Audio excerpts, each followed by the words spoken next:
नमस्कार मंडळींनो. तर लहानपणी सगळ्यात आवडणारी गोष्ट म्हणजे पिठी भात आणि बटाट्याची कापा.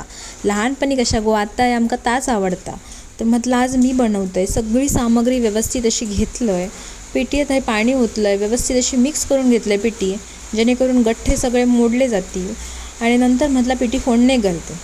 तर पिठी फोडणे घालूक पण सुरुवात केली आणि म्हटलं आपण शूट पण करूया, जेणेकरून तुमच्यासोबत मी रेसिपी शेअर करू शकाल. पण कसला काय, पिठी फोडणे घालता घालता कांदोच घालू विसरले ना हो. बघा, कांदो घालूच्या आधीच हळद आणि मसाला घातलं आणि पिठी वतून दिली.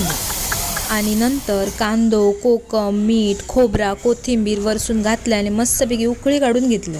हय पिठी आपली झालेली असा. आणि आता म्हटलं बटाट्याची कापा काढूया, कारण पिठीसोबत बटाट्याची कापा नाही तर जेवणाक मजा नाही. चला तर मग मंडळी, गाणं ऐकत ऐकत आपण बटाट्याची कापा बनवूया.